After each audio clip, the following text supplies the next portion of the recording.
உமாவுக்கு நடுவே ஒரு ருக்கு. ரெண்டு உமா, ரெண்டுக்கு நடுவே ஒரு ருக்கு. எதுக்கு? உருக்கு.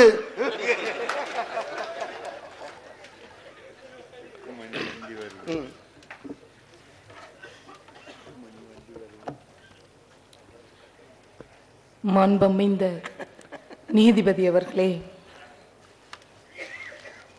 முத்தமிழ் மன்றத்து சான்றோர் பெருமக்களே, அறிவார்ந்த சபையினரே, 3 தலைப்புகளிலும் மிக சிறப்பாக வாதிட வந்திருக்கின்ற பேரறிஞ பெருமக்களே, உங்கள் அத்தனை பேருக்கும் என் பணிவான வணக்கம். முதலில் நான் உங்களிடம் மன்னிப்பை கேட்டுக்கொள்கிறேன். என்னுடைய குரல் சரியாக இல்லை, உடல் நலம் சரியில்லாத காரணத்தால். இருந்த போதிலும் உண்மையை சொல்ல வேண்டும் என்கின்ற தாகம் மிகுந்து இருப்பதால் எந்த குரலில் சொன்னால் என்ன, உண்மை சொல்ல வேண்டும் என்கின்ற நோக்கத்தோடு உங்கள் முன்னால் நான் நின்று கொண்டிருக்கிறேன். நீதிபதி அவர்களே, மிக அருமையாக மென்மையை பற்றியும் வலிமையை பற்றியும் இங்கே பேசினார்கள்.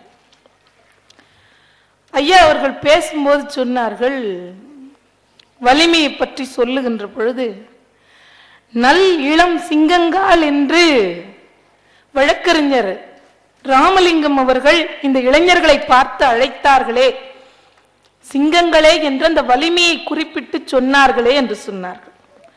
இன்றைக்கு இந்த மண்ணிலே தன்னை பற்றிய உண்மை தெரியாமலே இளைஞர்கள் இருக்கின்றார்கள் என்கின்ற காரணத்தால் நீங்கள் சிங்கத்தை போன்ற வலி உடையவர்கள் உங்கள் இனத்தை இன்னொரு சிங்கம் தாக்குவதை பார்த்து கொண்டு சும்மா இருக்காதீர்கள் என்பதை சொல்லுவதற்காகத்தான் நல் இளம் சிங்கங்கால் என்று சொன்னார். அடுத்ததாக சொன்னார்கள், காந்தியடிகளை சந்தித்த பொழுது அந்த மாவட்ட ஆட்சித்தலைவர் உங்களை மகாத்மா என்று சொன்னார்கள். அந்த உண்மை எனக்கு இப்போதுதான் தெரிந்தது. என்ன உண்மையை நிரூபிக்கிறதுக்காக காந்தியடிகள் அவர் முன்னே வந்து நின்றிருக்கின்றார். இந்த செய்தியை அவர்கள் சொன்னார். உண்மையை வெளியிடாதீங்க, உண்மையை வெளியிடாதீர்கள் என்று அலறிய போது அவர்கள் வெளியிட்டார்களே என்று வருத்தப்பட்டார்கள். உண்மையாக இருப்பது என்பது வேறு, உண்மையை வெளியிடுவது என்பது வேறு. இரண்டுக்கும் வித்தியாசம் இருக்கிறது. நம் நாட்டின் ராணுவ ரகசியத்தை அடுத்த நாட்டுக்கு நம்ம சொல்லிட முடியுமா? உண்மை என்பதற்காக உண்மையாக இருப்பது என்பது வேறு. சேக்குவாராவை பற்றியும் பிடல் காஸ்ட்ரோவை பற்றியும் நீங்கள் பேசினீர்கள், புல்லரிக்க பேசினீர்கள். ஆம், வலிமையை கை கொண்ட அந்த ஏகாதிபத்திய அமெரிக்காவை ஆட்டி படைத்தவர் தான் பிடல் காஸ்ட்ரோ. போற்றப்படுகின்றார்கள், புகழப்படுகின்றார்கள் 2 பேரும். எதற்காக தெரியுமா? அவர்களுடைய நாட்டு மக்களுக்கு உண்மையாக இருக்கின்றார்கள் என்பதற்காகத்தான். நம் நாட்டிலும் தான் தேர்தல் வருகின்றது, நாமும் தான் நம் நாட்டு தலைவர்களை தேர்ந்தெடுத்துக் கொண்டிருக்கின்றோம். ஒரு முறை ஒருவரையும் அடுத்த முறை மற்றொருவரையும் தேர்ந்தெடுக்கின்றோமே, ஏன்? அவர்கள் உண்மையாக இல்லை என்கின்ற காரணத்தால் தானே. அப்ப அந்த நாட்டு தலைவர்கள் அவர்கள் மக்களுக்கு உண்மையாக இருக்கின்றார்கள். அவங்க வலிமையா இருக்கிறதுங்கிறது அடுத்தது. உண்மையாக இருக்கின்றார்கள் என்ற காரணத்தால் தான் உலக அளவில் அவர்கள் விரும்பப்படுகின்றார்கள் என்பதை நாம் நிறுவ வேண்டும். சகோதரி உமா மகேஸ்வரி ரொம்ப அழகா பேசினாங்க. ஒரு ரோஜாப்பூ மாலையை தொடுத்து கையிலே கொடுத்தது போல் இருந்தது. அவர்கள் பூஞ்சோலையை பற்றி பேசுகிறார்கள், நான் செஞ்சோலை பற்றிய உண்மையை உங்களிடத்தில் சொல்வதற்கு விரும்புகின்றேன்.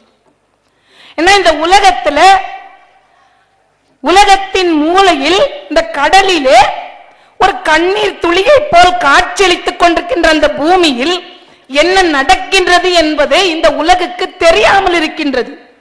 அதை சொல்லாமல் மறைத்துக் கொண்டிருக்கின்றார்கள். ஏன்னா மென்மையை கையாளணுமா, மென்மையா இருக்கணுங்கிறதுக்காக, மென்மையை கையாள வேண்டும் என்பதற்காக உலகத்திற்கு எடுத்து சொல்லாமல் இருக்கின்றார்கள்.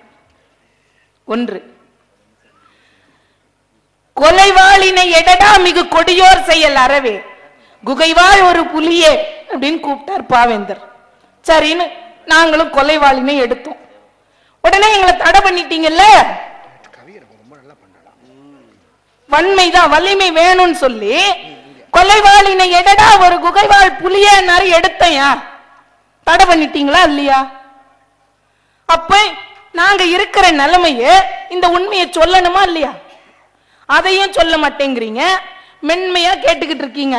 எப்ப ஒரு கிராமம் காலியாகி இன்னொரு கிராமம் காலியாகி ஆவி நகரம் என்று உலகம் முழுக்க அந்த பெயர் பரவி போய் இன்றைக்கு அந்த மண்ணிலே ஒன்றுமே இல்லாத ஒரு சூழல் இருந்து கொண்டிருக்கின்றது. அப்போதும் கூட அங்க எதுவுமே நடத்துவதற்கு இல்லை, யாருமே உதவி புரிவதற்கு முன்வரவில்லை. அப்ப எதுக்கு எல்லாரும் இருக்கீங்க? வீட்டுல 2 பெரியவங்க இருக்காங்கன்னா, பிள்ளைங்க தப்பு பண்றாங்கன்னா, வழி தவறி நடக்கின்றார்கள் என்று சொன்னால், ஒருவருக்கு ஒருவர் சண்டையிட்டுக் கொள்கின்றார்கள் என்று சொன்னால், அவர்களை இது வாழ்க்கை இப்படி இல்லப்பா, நீங்க 2 பேரும் கூட பிறந்தவங்க, ஒரே வீட்டுல வாழ்ந்துகிட்டு இருக்கிறவங்க, இந்த உண்மையை எடுத்து சொல்லணும். தெரியாம